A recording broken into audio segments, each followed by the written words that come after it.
am a norovirus, and today we're going to be reading my book, The Autobiography of Noroviruses. Here's a picture of what we look like in reality, and I'm here to share all the unforgettable details about our lives as viruses. Get ready for a microscopic adventure that's highly contagious. Let's start with the basics. Noroviruses measure between 27 to 38 nanometers. That's a lot tinier than most viruses you've probably ever heard of. Us noroviruses come from a big family called the Calliciviridae family, a family that is known for causing acute gastroenteritis. Being this family means we are all icosahedral, which is a fancy way of saying we look like very, very tiny soccer balls. Besides that, we're non-enveloped and have RNA genetic codes. Having single-stranded RNA genetic codes allows us to mutate faster, which makes us more resistant to the host's immune system and any potential vaccines. This is what makes us unpredictable little troublemakers. Noroviruses have many, at least 7 different strains called genogroups, which means each group has slight variations in their RNA code. And these genogroups can be each further classified into many, many genotypes. Different genotypes have different types of capsids, which determines which kinds of cells it can bind to. One genotype, G24, is responsible for half of global norovirus infections and cause the most number of outbreaks because they're constantly changing their target. Now, on our mission in life, we're all about spreading. Humans are our favorites, especially for our G1, G2, and G4 fellows, but other genotypes can also infect pigs, moose, sheep, and dogs. We can infect animals with intestines, so not this guy. In terms of our targets, our surface proteins most commonly bind to histo blood group antigens, which is found in your epithelial tissue in your intestine. Other than that, we also target immune cells and gut-associated lymphoid tissue cells. And these are my tickets to causing some serious gastroenteritis. Once we've entered your system, it only takes about 12 to 48 hours before symptoms start to show. Expect nausea, vomiting, fever, abdominal pain, fatigue, and diarrhea as we party in your digestive system. But don't worry, it's usually not fatal.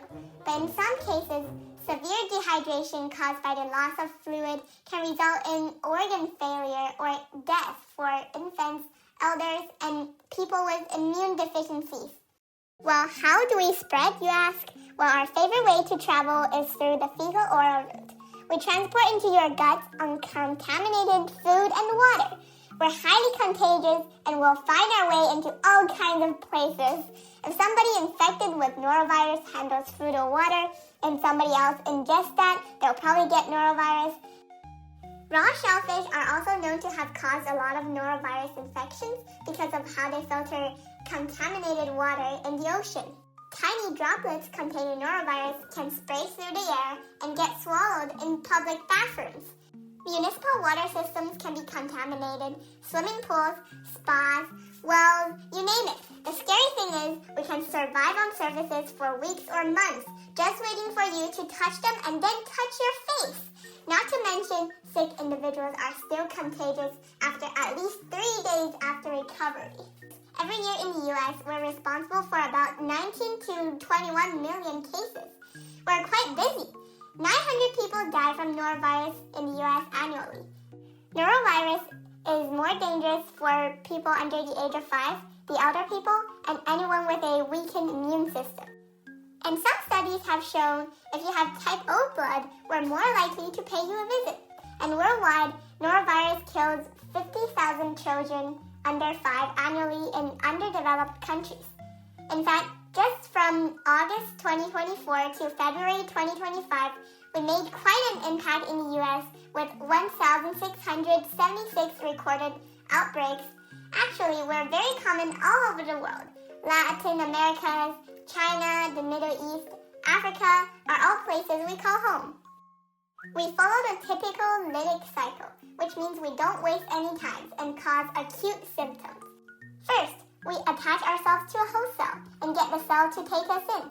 Then we release our viral genes into the cell's cytoplasm.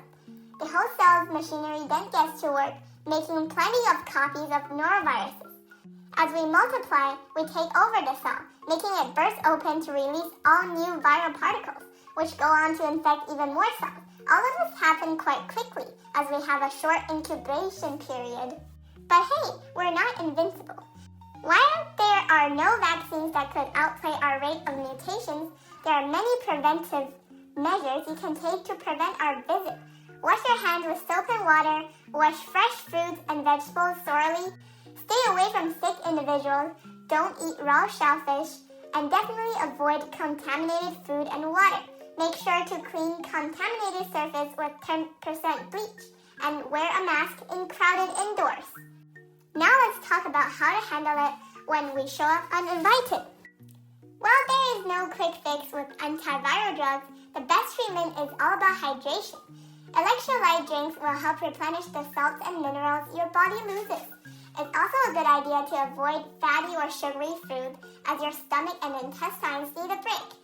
And after around 3 days, your helper T cells would start to recognize antigens and release cytokines to aid the activity of cytotoxic T cells that destroy cells infected with the virus, stopping the spread of infection. And you probably know COVID-19 pretty well. COVID and noroviruses are both highly contagious, but we've got some big differences. As you can tell from the image, COVID-19 is enveloped, and noroviruses are not enveloped. Norovirus cause symptoms to show within 12 to 48 hours of infection, while COVID takes 2 to 14 days. While both rely on RNA, COVID's got a higher mortality rate, whereas we are usually just a short-term inconvenience. And while COVID likes to mess with your respiratory system, we target your digestive system. Also, we spread via the fecal-oral route, while the COVID spreads airborne. So that's the autobiography of noroviruses. It's been an exciting ride, but now you know, wash your hands, stay clean, and keep your immune system strong.